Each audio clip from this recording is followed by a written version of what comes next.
قاری شیخ محمد حامد الجمال اور قاری محمد سید شریف اور قاری شیخ دکتور عادل الباز سالم سید، قاری شیخ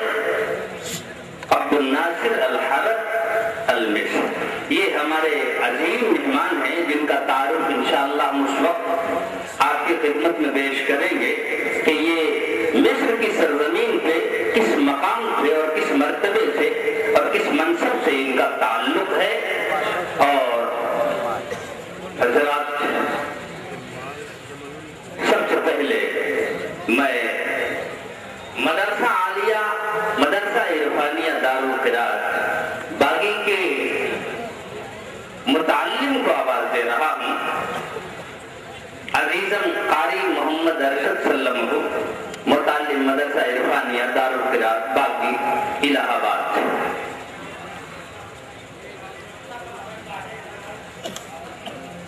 سلم کو، اور اگر یہ عزیز موجود نہیں ہے تو میں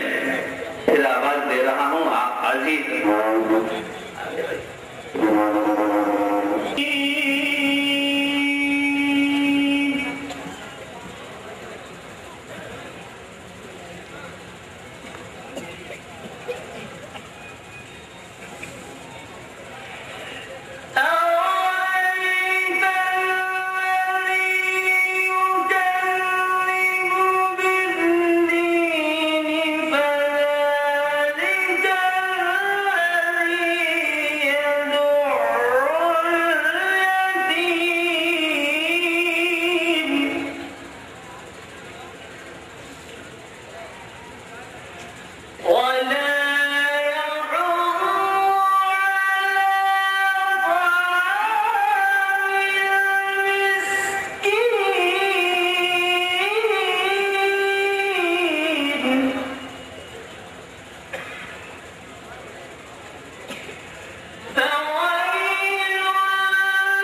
ہلاکت ہے ان لوگوں کے لیے جو نماز سے غفلت برتتے ہیں اور جو لوگ یتیموں کو کھلانے پہ آمادہ نہیں ہوتے ہیں۔ حضرات، انسان کو کام آنے والی چیز صرف یہی ہے کہ جو اس نے کمایا ہے اس سے کھا لے، اس سے پہن لے اور اللہ کے راستے میں اسے خرچ کر دے۔ یہی بس اس کا مال ہے، اور یہی مال اتنا ہی بس اس کے کام آئے گا۔ اس کے علاوہ تو جس قدر بھی مال ہے اس کا وہ محافظ اور چوکیدار ہے۔ اور میں اب آواز دے رہا ہوں عزیزم قاری بلال احمد سلمہ فرزند شعیب جاوید نبیرہ حضرت مولانا محمد احمد پردار گڈی رحمہ اللہ پیش پہ آ جائے۔ زمامہ سلمہ قدیان من خشیت اللہ، اللہ کا یہ جلالی کلام اگر پہاڑ پہ نازل ہوتا تو پہاڑ پہ ریزے ریزے ہو کر کے بکھر جاتا۔ اندازہ لگائیے قلب اطہر تھا جناب محمد رسول اللہ صلی اللہ تعالی علیہ وسلم کے قلب اطہر کا کتنا عظیم وہ دل ہے جس پہ یہ قرآن مقدس نازل ہوا۔ یہ پہاڑ پہ نازل ہوتا پہاڑ بکھر جاتا، لیکن اللہ کے رسول صلی اللہ تعالی علیہ وسلم کے قلب اطہر نے جب اس کا تحمل کر لیا تو پھر اندازہ لگائیے کتنا عظیم وہ سینہ، کتنا مبارک وہ سینہ ہوگا جو کلام الہی سے معمور ہوا اور اس نے اس کا تحمل کیا۔ حضرات، شرح قرآن ہے، شرح قرآن ہے جسم و جان رسول، اور رب کا فرمان بولے زبان رسول۔ دشت صحرا ہو کوہسار ہو یا چمن، دشت و صحرا ہو کوہسار ہو یا چمن، ہر جگہ پاؤ گے قدردان رسول۔ پر تم ہواؤں کی خوشبو سے خود پوچھ لو، تم ہواؤں کی خوشبو سے خود پوچھ لو، آ گیا ہے یہاں کاروان رسول۔ اور میرے دل کی تمنا ہے بس اب یہی میں کہوں تم سنو داستان رسول۔ اپنے رفتار و گفتار و کردار سے، اپنی رفتار و گفتار و کردار سے بن جا آزاد تو ترجمان رسول۔ اور اسی کے ساتھ میں گزارش کر رہا ہوں حضرت مولانا محمد کوثر ندوی صاحب۔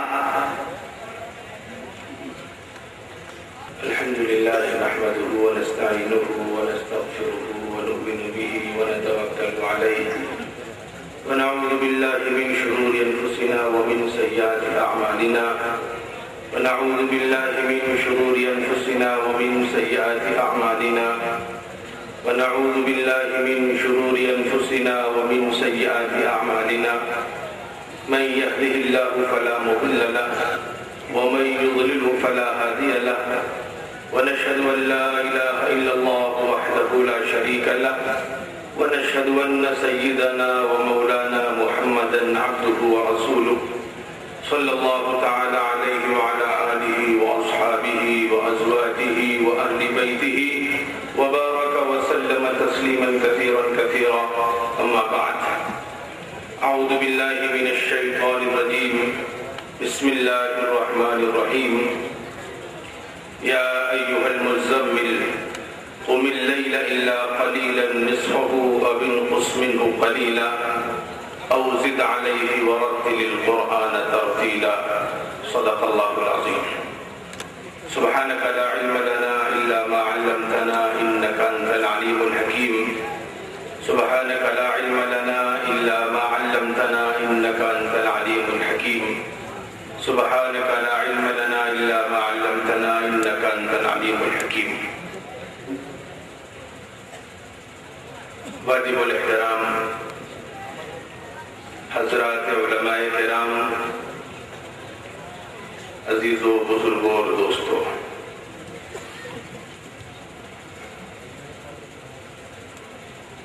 آج کی اس پرانی محفل میں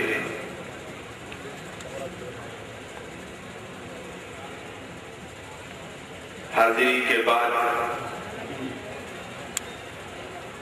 مجھے اللہ کے رسول صلی اللہ علیہ وسلم کا حضرت ابی بن کعب رضی اللہ تعالی عنہ سے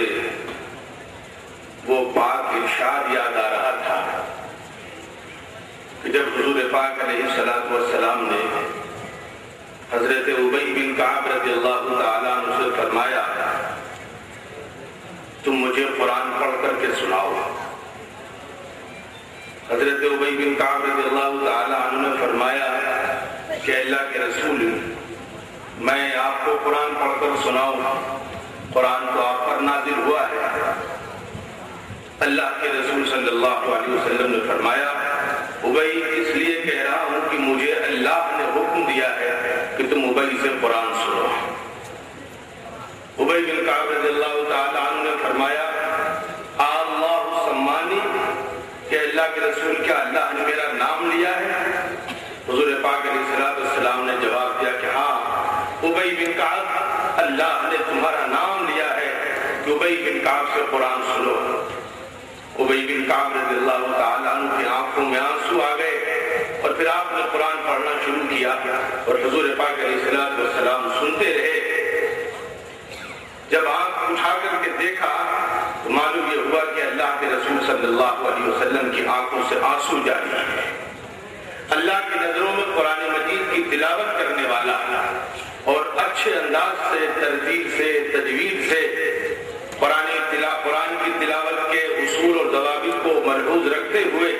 جو شخص قرآن کی تلاوت کر رہا ہے اللہ کی نظروں میں اس کا کیا مقام و مرتبہ ہے، یہ حدیث ہمارے لیے کافی ہے۔ تلاوت قرآن مجید کا مقام و مرتبہ اللہ کی نظروں میں اتنا عظیم ہے،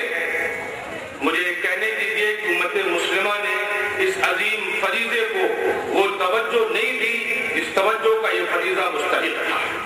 اللہ سلامت رکھے اور اللہ بھلا کرے ان قرآن کے قاریوں کا کہ انہوں نے لاج رکھی ہے، ورنہ مجموعی طور پر امت مسلمہ نے قرآن کو فراموش کیا ہے، قرآن کی ناقدری کی ہے اور قرآن کی تلاوت کے اصول اس طریقے سے نہیں سیکھے جس طریقے سے قرآن کی تلاوت کے اصول سیکھنے چاہیے۔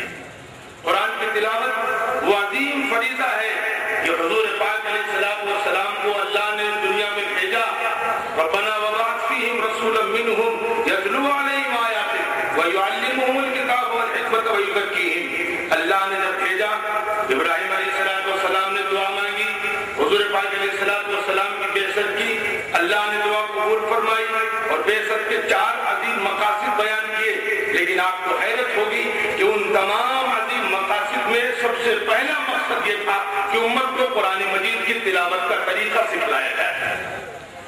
مجھے اب کہنے دیجئے کہ جس طریقے سے قرآن مجید اللہ کی طرف سے نازل ہوا ہے اسی طریقے سے قرآن کی تلاوت کا طریقہ بھی من جانب اللہ نازل ہوا ہے۔